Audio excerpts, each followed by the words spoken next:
passion governs, and she never governs wisely. The colonies are not to be emancipated.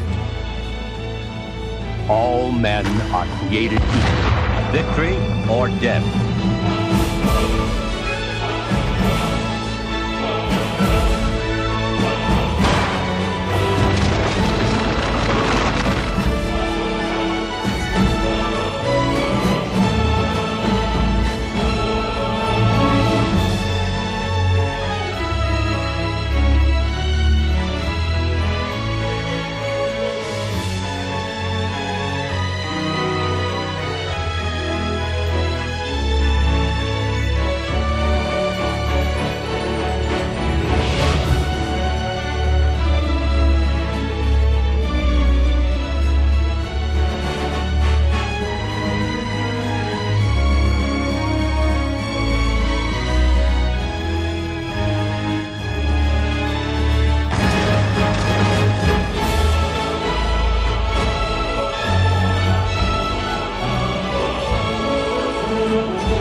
If the early motives for revolution were mercenary and self-serving, the year 1776 saw those beginnings transform and crystallize into America's beautifully idealistic Declaration of Independence. But that year would also see the Americans plunged into a war of desperation, as Britain unleashed on her colonies the full measure of her military might.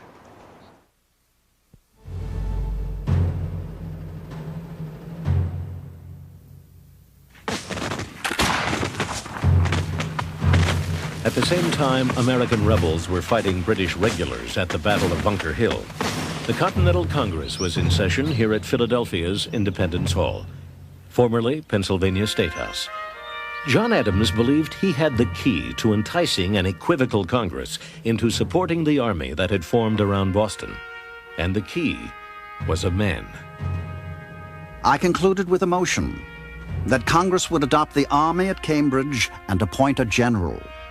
I had no hesitation to declare that I had but one gentleman in mind for that important command, and that was a gentleman from Virginia, John Adams. The gentleman was George Washington, who had attended the convention wearing his scarlet and blue Virginia militia uniform, as if advertising his availability for military service. With one brilliant stroke, John Adams brought the Plantation Society's southern colonies to the active support of the industry-oriented northern colonies, and at the same time provided the embryonic Continental Army with a strong, charismatic leader. He was the revolution. He was the army. He is the only American who's ever lived who, if he had chosen to, could have become king. There was a movement toward the end of the revolution to make him the king of the new country. Though I am truly sensible of the high honor done me in this appointment, yet I feel great distress from a consciousness that my abilities and military experience may not be equal to the extensive and important trust. However, as the Congress desire, I will enter upon the momentous duty and exert every power I possess in their service and for the support of the glorious cause. George Washington to the Continental Congress. He was a man who had presence. He just walked into a room and everyone stopped and looked at him. He was very tall for that day, about 6'3", but in that time that made him a giant. George Washington was one of the richest men in America. He owned thousands and thousands of acres in Virginia, which he had in part acquired when he married Martha Custis, who was the richest widow in Virginia at the time of their marriage. And he had inherited a very substantial estate from his brother Lawrence at Mount Vernon. And also he owned thousands of acres in the West, which he had acquired as bounties for his service in the French and Indian War. And it only proves, I think, that the American Revolution was unique in this respect. It wasn't in any sense an attempt to overturn the existing class structure. It was really a war fought to protect rights and privileges and property which Americans felt they possessed as free-born Englishmen. At his Mount Vernon home, Washington presided over an estate that sheltered and utilized the labors of over 300 hired workers and slaves. He was a tough character. He wasn't this old man on a dollar bill that we think of now. He stood as straight as an Indian, you know, and men just worshipped him. He'd drink and he liked to gamble and play cards, and when he got mad, he could cuss the paint off the walls.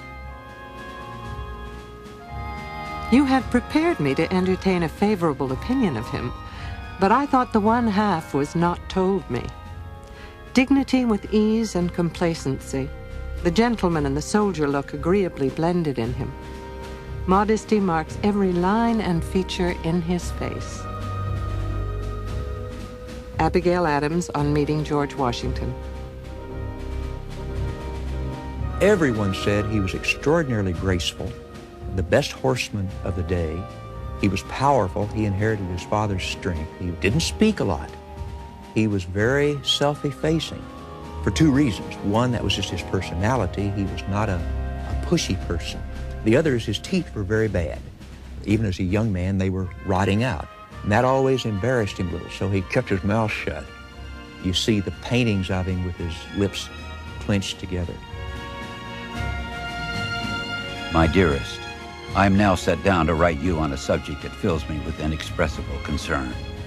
It has been determined in Congress that the whole army raised for the defense of the American cause shall be put under my care, and that it is necessary for me to proceed immediately to Boston to take up command of it. George Washington to his wife, Martha. 2 weeks after the Battle of Bunker Hill, Washington rode to Cambridge and officially took command of the Continental Army. He kept the British trapped in Boston and its harbor for months, while he watched his new army, largely composed of independent and undisciplined state militiamen, dwindle by desertions and enlistment expirations.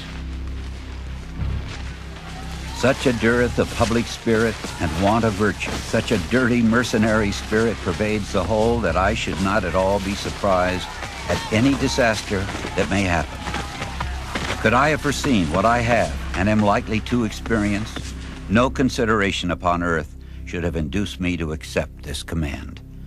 George Washington, October 29th, 1775. Nevertheless, enough old militia re-enlisted, and enough new militia appeared in the next months to hold the shoestring army together. Washington moved his forces onto the heights of the Dorchester Peninsula, where he could overlook the British, but he could not threaten them. He had no heavy artillery.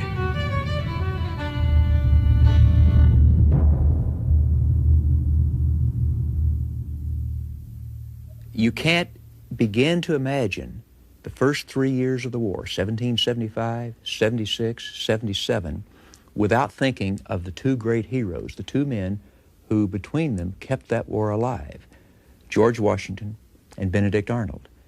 Both were great warriors, both were magnificent motivators of soldiers, both had physical courage on the battlefield, both did great things. Benedict Arnold is one of the great enigmas in American history. The reason his treason was so traumatic is because he was such a great hero. In May of 1775, Benedict Arnold, a successful Connecticut merchant whose name is now synonymous with traitor, had a plan that would supply the Patriots with the cannon and munitions they desperately needed. Far up the Hudson River, on the southern end of Lake Champlain, lay a dilapidated, undermanned British fort from the French and Indian War, known as Ticonderoga. Arnold persuaded the Massachusetts Committee of Safety to allow him to take up to 400 men to Ticonderoga, with the intent of capturing it and its scores of heavy cannon. On the way to do this, he discovered that Ethan Allen was going there on his own, so he went ahead, just himself and one person, and joined Ethan Allen. Ethan Allen was a frontier giant and vigilante who commanded the hills of Vermont with his Green Mountain Boys. Hartford, Connecticut citizens commissioned him and his cohorts as the perfect guerrilla force to take the fort. Arnold and Allen didn't get along at all. They fought. They didn't like each other personally. They disagreed over who was in charge, and it was confusing. To take Ticonderoga, as it turned out, was a piece of cake. The British defending it hadn't heard about the fighting in Lexington and Concord, so except for one guard, they were all asleep. By the time the alarm was spread, the Americans were inside the fort. They had, at bayonet point, all the British, and they surrendered it. No loss at all. The fort was now in American hands, but the transport of the cannon to Boston would require the vision and perseverance of a 280-pound Boston bookseller, Henry Knox. Although he had gained his knowledge of weapons entirely from books, Washington was enough impressed with his mind to make him commander of artillery. I have made 42 exceeding strong sleds and have provided 80 yokes of oxen to draw them. I hope in 16 or 17 days' time to present your excellency a noble train of artillery. Henry Knox to Washington. In a legendary feat, the fat bookseller dragged more than 50 cannon through wintry New England mountains to their destination in Boston. Now Washington had his big guns. Once Washington got his hands on these cannon from Fort Ticonderoga, he was ready to act. And in the dark of the night, he emplaced a substantial number of them on the Dorchester Peninsula. And the British awoke one morning and they stared up, and here were these guns ready to fire right down their throats. The rebels have done more in one night than my whole army could do in months. General William Howe, upon viewing Dorchester Heights. In mid-March 1776, less than 2 weeks after the guns of Ticonderoga appeared atop Dorchester Heights, the British set sail for Halifax, Nova Scotia, taking 1,000 Boston loyalists with them. And the Americans then celebrated this as a stupendous victory, which it wasn't. It was a completely illusory victory. They didn't kill a single British soldier. They did get Boston back, but the whole British army had gotten away to fight another day, and they did indeed come back and fight another day as a great, great big British army.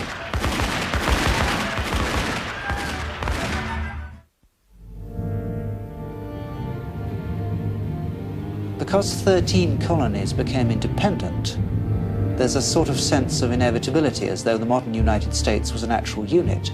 Actually, what's really happened was the partition of British America. The rebels expected that their future state would include not merely the 13 colonies, but also Canada, Newfoundland, Labrador, and the West Indies. With the allegiance of 13 colonies, the rebels decided in late 1775 to try for a 14th, Canada, the frozen giant to the north.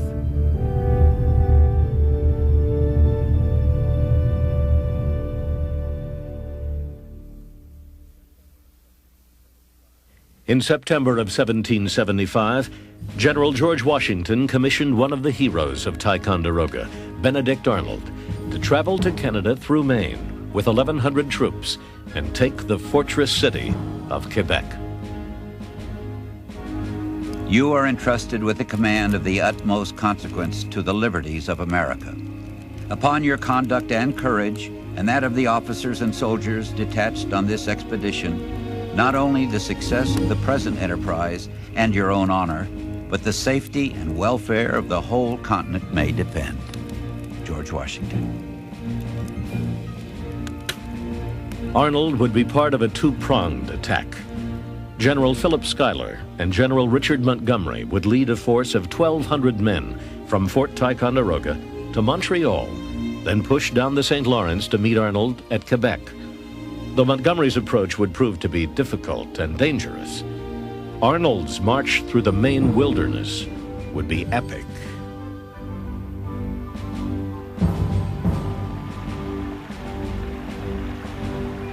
They sailed to the mouth of Maine's Kennebec River from a port near Boston. This was the true start of the 385-mile wilderness trek to Quebec. Arnold's march to Quebec is truly one of those great dramas of the Revolution. It has to go down in history as one of the great feats of leadership on one hand, and the overcoming of tremendous obstacles and the willingness to accept great privation and pain, even starvation on the part of the people who went along with him. They pushed up the Kennebec in rough 200-pound bateaus, which had to be portaged around the river's many waterfalls. You would have taken the men for amphibious animals, as they were a great part of the time underwater. Benedict Arnold.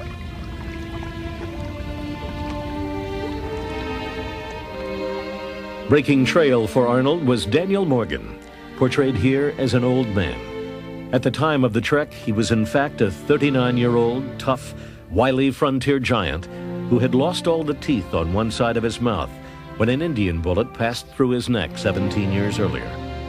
Morgan commanded 3 companies of riflemen for Arnold's expedition.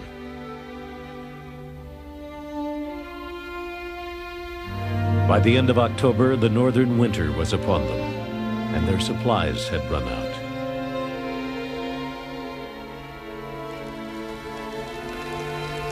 The voracious disposition many of us had now arrived at rendered almost anything admissible. In the company was a poor dog who became a prey for the sustenance of the assassinators. This poor animal was instantly devoured without leaving any vestige of the sacrifice. Nor did the shaving soap, lip salve, leather of their shoes, cartridge boxes, etc., share any better fate. Dr. Isaac Center.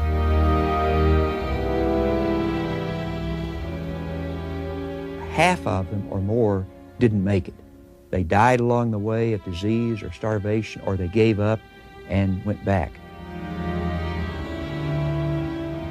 The others struggled on, past the headwaters of the Kennebec, toward Canada's Chaudière River.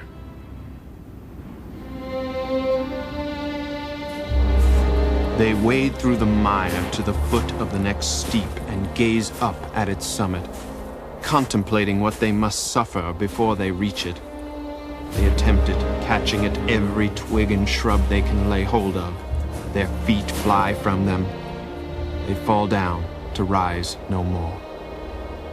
Private George Morrison. But for Arnold's own personal leadership and his own endurance, they may not have made it. As this entire group was about to freeze to death, to die of exposure, he and a few hand-picked men raced on ahead, got into the French settlements on the Canadian side, got food, and returned it to the men. I have been deceived by every account of our route, which is longer and has been attended by 1,000 difficulties I never apprehended. But if crowned with success, I shall think it but trifling. Benedict Arnold. Revitalized by the food, Arnold and his men marched on to the imposing cliffs of Point Levy, across the St. Lawrence River from the city of Quebec.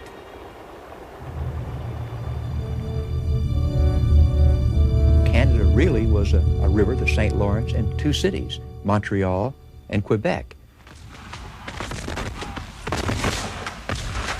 The second prong of the American attack on Canada had captured the smaller, less important city of Montreal. Ironically, this feat may have prevented Arnold from taking Quebec, the key to Canada. The day before he would have launched his attack with scarecrows, but still a stronger force than the British had, British troops escaping from Montreal, which had been captured, came into the citadel, and that made the garrison too strong for Arnold to take. That was the point at which the fate of modern Canada was settled. If the Americans had captured Quebec, It's most unlikely they would ever have been dislodged. Arnold bided his time. The second prong, now under Montgomery, reached Quebec 3 weeks later. The two commanders decided to wait for a blizzard and launch a sneak attack on the fortressed city at night. They got their chance on New Year's Eve, 1775. Arnold would come from the north. Montgomery would approach from the south, around the precipice of Cape Diamond, where massive chunks of ice would cause his men to proceed in single file. Montgomery led the way. Men of New York, you will not fear to follow where your general leads. Come on, my brave boys, and Quebec is ours. General Richard Montgomery. A cannon, firing small lead balls called grape shot, ripped the darkness. Montgomery, two of his captains, a sergeant and a private, were killed on the spot. Confused and discouraged, his troops retreated. Arnold and his force of 600 passed through the Palace Gate into the winding streets of Quebec's lower town. They were surrounded by British musket fire. Arnold was hit. A musket ball lodged in his left leg.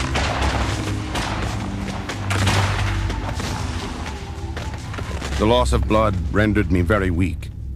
As soon as the main body came up, I returned to the hospital. Near a mile, on foot, being obliged to draw one leg after me, and a great part of the way under the constant fire of the enemy. Benedict Arnold.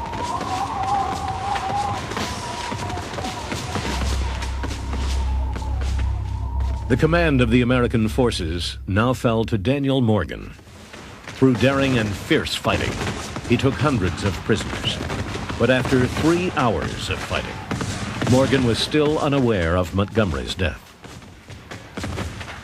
Finally, without Montgomery's troops, Morgan was forced to surrender. The battle for Quebec was over. From a hospital bed on the outskirts of the walled city, a dogged Benedict Arnold lay with pistols loaded and sword at his side. I have no thought of leaving this proud town until I first enter it in triumph. I am in the way of my duty and know no fear. Benedict Arnold. We came that close, the Americans came that close to making Canada the 14th colony. And if they had, it would have been Arnold's doing.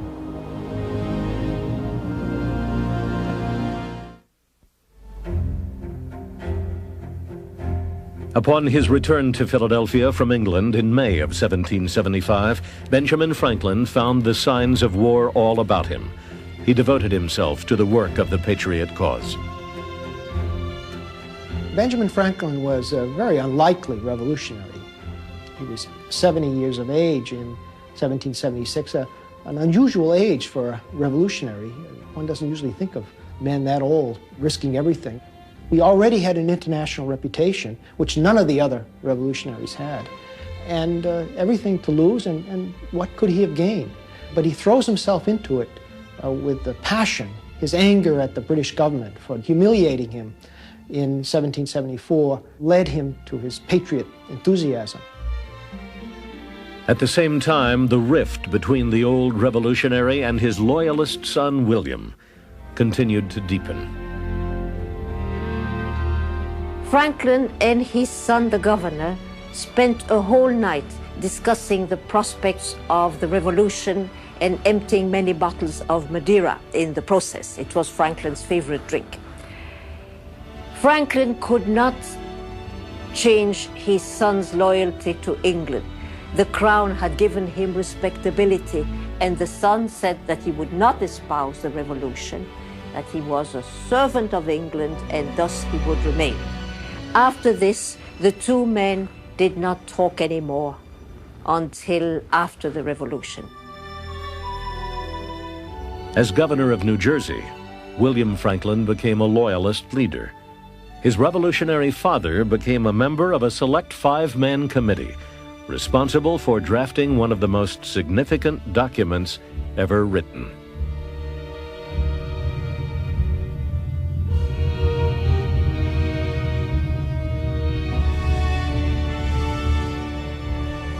The Declaration of Independence is, without doubt, the most important document in the Revolution and perhaps in American history, because it sets forth the ideals under which the United States lives. It's the one thing that holds us together, the belief in that all men are created equal. Now, of course, all persons are created equal, and that all of us have certain inalienable rights. Those ideals, those aspirations, are the adhesive that hold us as a diverse people. Many of the rebel leaders were reluctant to declare independence. In July of 1775, the American Congress even sent a conciliatory proposal directly to George III. John Adams dubbed it the Olive Branch Petition, but the English king refused to receive it and instead sent to America a belligerent proclamation. Whereas many of our subjects in diverse parts of our colonies and plantations in North America, misled by dangerous and ill-designing men, and forgetting the allegiance which they owe to the power that has protected and supported them, have at length proceeded to open and avow rebellion. We do accordingly strictly charge and command our officers, and all others our obedient and loyal subjects, to use their utmost endeavors to withstand and suppress such rebellion. George III, August the 23rd, 1775.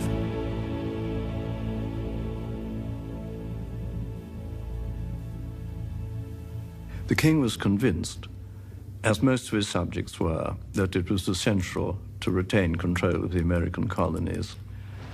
And he proceeded to the bitter end to believe that, and bitterly opposed even the making of peace at the end.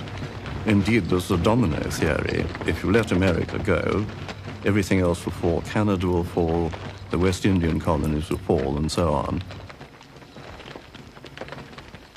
Thomas Paine was an Englishman who had come to America through the sponsorship of Benjamin Franklin. Early in 1776, he wrote an enormously successful piece of propaganda called Common Sense, the first major public call for independence. In months, the 47-page pamphlet had sold 100,000 copies.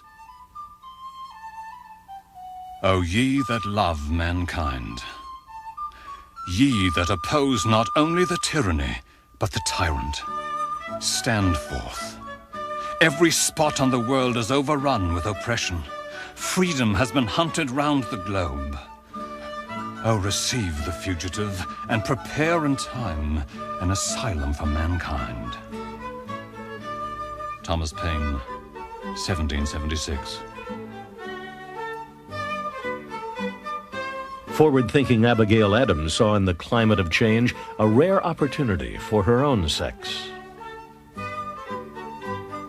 I long to hear that you have declared an independency. And by the way, in the new code of laws, which I suppose it'll be necessary for you to make, I desire you would remember the ladies and be more generous and favorable to them than your ancestors. Do not put such unlimited power into the hands of the husbands. Remember, all men would be tyrants if they could be. If particular care and attention is not paid to the ladies, we are determined to foment a rebellion and will not hold ourselves bound by any laws in which we have no voice. Abigail Adams, letter to John Adams, March 31st, 1776. Finally, the Congress created a committee to put America's demands for independence into writing. A 33-year-old Virginian, Thomas Jefferson, accepted the task of authorship. In Williamsburg, weeks before his new assignment, Jefferson had written the preamble to Virginia's Constitution. He would use it to guide him in his current task. He rented the upstairs flat of this house in Philadelphia to do his work, and in the parlor, at a small desk, he wrote the Declaration of Independence. It was intended to be an expression of the American mind, and to give to that expression the proper tone and spirit called for by the occasion. Thomas Jefferson.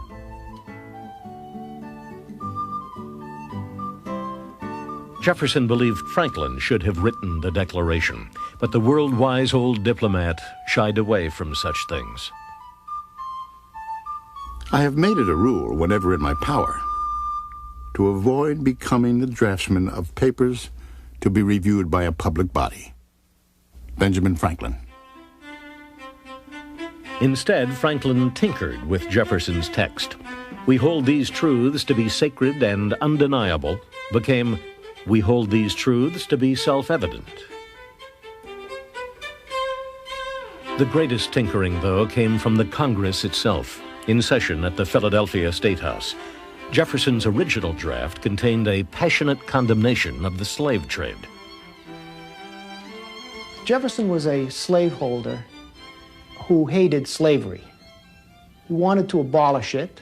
He moved at various times in the state legislature of Virginia, in the Continental Congress, to try to make inroads against this institution. But of course, he himself was always a slaveholder and was never able to free more than a half dozen or so of his own slaves, which numbered at one point around 200. So that inconsistency gnawed at him throughout his whole life. Jefferson's declaration was approved on July 4th, 1776, only after the condemnation of the slave trade was deleted.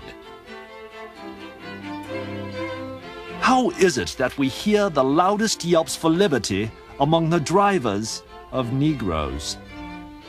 Samuel Johnson, English writer. For Benjamin Franklin, the day of independence was bitter with personal loss. On July 4, 1776, troops came in and led William Franklin away from his governor's mansion and took him to jail to Litchfield, Connecticut, where he stayed for about 2 years. Franklin did absolutely nothing to help his son. He did not interfere. He did not say a word. He let it happen. Although he believed the Declaration would be adopted 2 days earlier, John Adams was uncannily prophetic about its reception. The second day of July, 1776, will be the most memorable epocha in the history of America. I am apt to believe that it will be celebrated by succeeding generations as the great anniversary festival. It ought to be commemorated as the day of deliverance by solemn acts of devotion to God Almighty. It ought to be solemnized with pomp and parade, with shows, games, sports, guns, bells, bonfires, and illuminations, from one end of the continent to the other, from this time forward, forevermore. John Adams.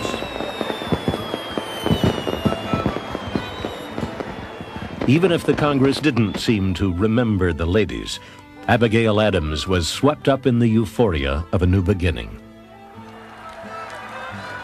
The bells rang, the cannon were discharged, and every face appeared joyful.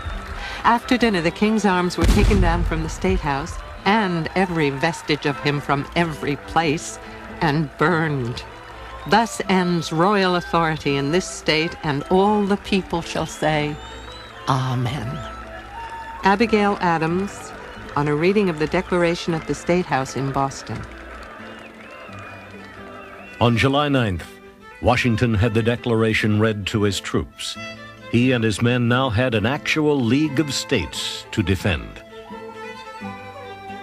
Also on July 9th, in New York, the Sons of Liberty toppled the lead statue of George III. They melted it down and cast 42,000 Patriot bullets. I am well aware of the toil and blood and treasure that it will cost us to maintain this declaration and support and defend these states. Yet through all the gloom, I can see the rays of ravishing light and glory. I can see that the end is more than worth all the means, and that posterity will triumph in that day's transaction. John Adams.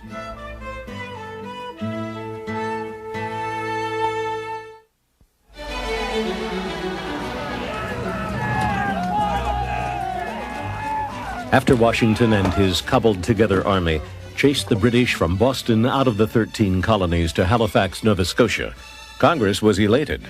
The self-appointed legislators saw the British as easily defeated foes. They were wrong. The British were not kidding around anymore. They were raising men. They were raising millions of dollars. They were floating ships out of dry docks where they'd been sitting since the 7 Years' War, and they were getting ready for an immense effort. And they did indeed put together the largest British army they had ever sent overseas in the history of the country. William Howe's 9,000 men from Halifax would meet with his brother, Admiral Richard Howe's 23,000 troops from England, in the harbor of one of the largest cities in America, New York.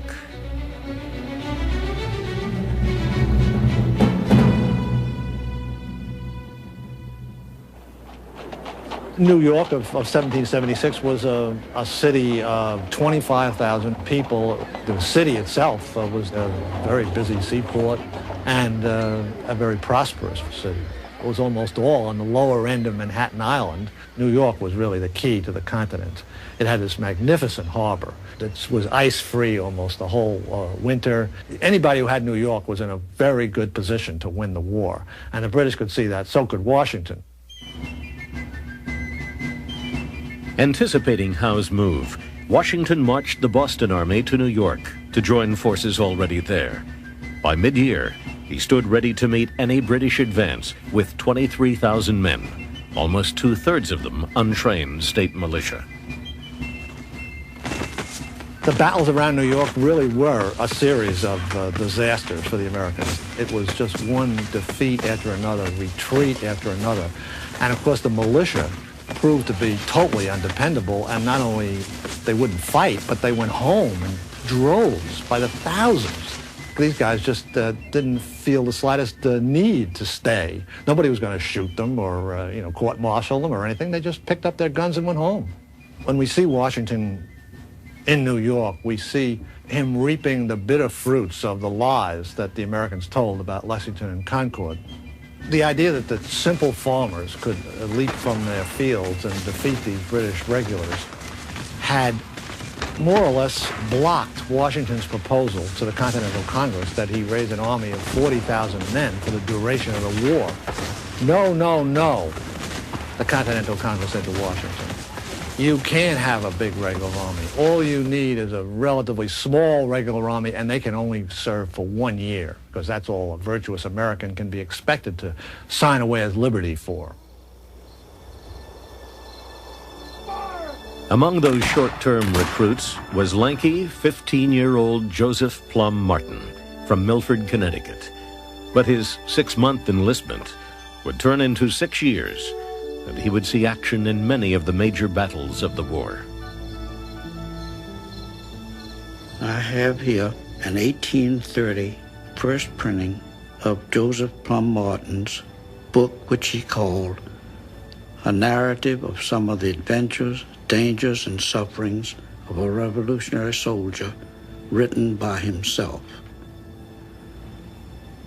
Martin, when he wrote the book, was a 70-year-old veteran of the whole of the Revolution.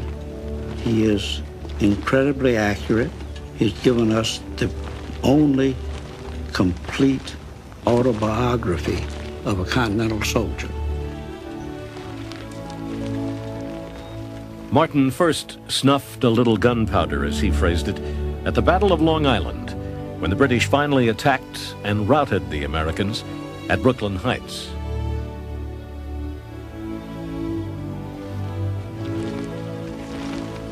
We soon landed at Brooklyn, upon the island.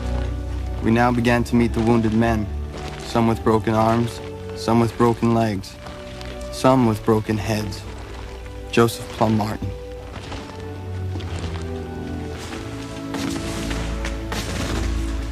With Joseph Plum Martin's first battle also came his first taste of defeat.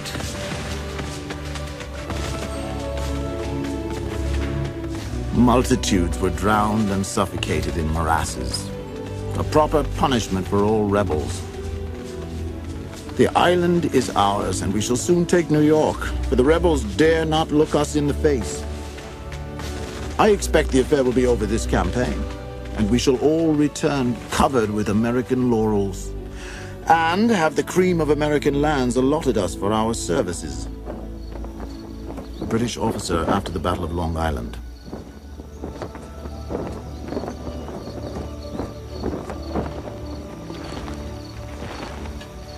Unwisely, Washington had divided his army between Long Island and the island of Manhattan. With the British fleet in control of the harbor, nearly 10,000 of his troops now found themselves trapped on Long Island. The revolution survived when they made their escape thanks to the seafaring skill of John Glover and his Marbleheaders. Washington got them all down in boats run by a group of his soldiers who were from Marblehead, Massachusetts, who understood water and sea and shipping, and under cover of darkness got his entire army from Brooklyn back across to Manhattan. When the British woke up the next morning, they looked out and the American lines were empty. That was the loss of the first and greatest opportunity to destroy Washington and his army. Overpowered on the land and on the water, the Americans tried a secret weapon, David Bushnell's Turtle, the world's first submarine. It could submerge for a half hour, and Benjamin Franklin gave Bushnell the idea to illuminate the dials down in the darkness under the water with foxfire. So the guy had a compass down there and he had a general idea of where he was going. With a detachable time bomb at the tip of the submarine, Bushnell's pilot set out to destroy the British fleet. However, the attack was a complete failure, and a second attempt was never made.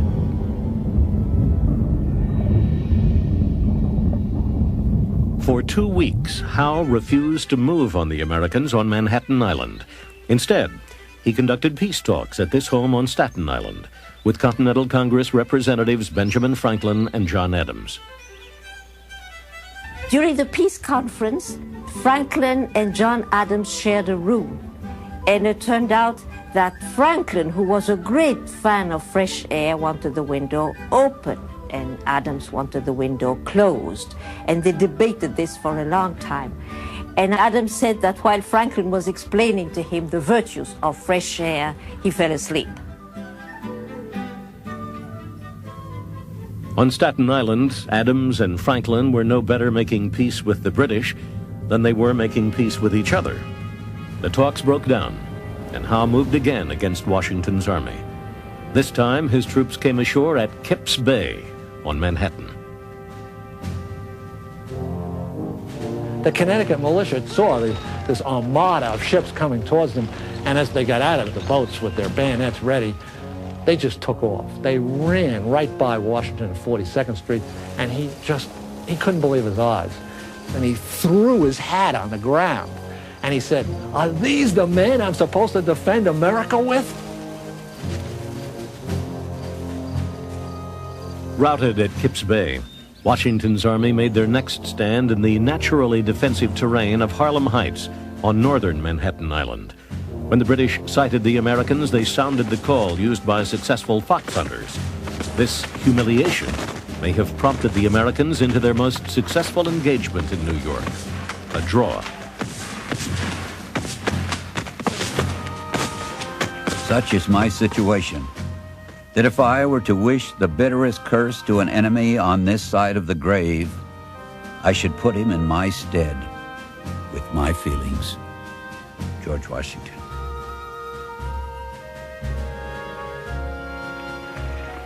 Howe finally chased Washington north out of New York City and up to the village of White Plains.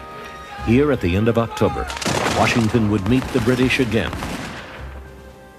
But the real damage would take place at Forts Washington and Lee, twin encampments on the Hudson designed to keep the British from sailing up the broad, vital river. While he's up in White Plains, Howe draws almost all his army back to Fort Washington. and he executes this absolute masterpiece of an assault on Fort Washington. They bombarded it from all sides, and they just, in a half hour, they utterly and totally demolished the American defenses, and the whole 3,000 men and all these precious cannon, over 100 cannon, surrendered. 4 days later, General Charles Cornwallis, with 4,000 men in flatboats, attacked Fort Lee, high up on the Hudson Palisades. The Americans escaped this time, but the fort and all of its stores fell into British hands. No man, I believe, ever had a greater choice of difficulties and less means to extricate himself from them. George Washington.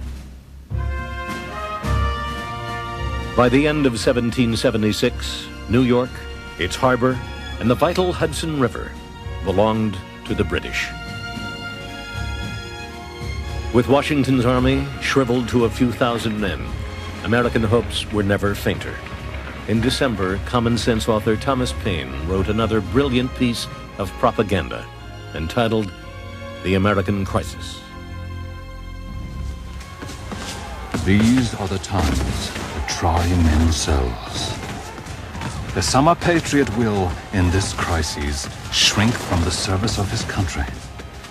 But he that stands it now deserves the thanks of man and woman. Tyranny, like hell, is not easily conquered. Yet we have this consolation with us, that the harder the conflict, the more glorious the triumph. Thomas Paine.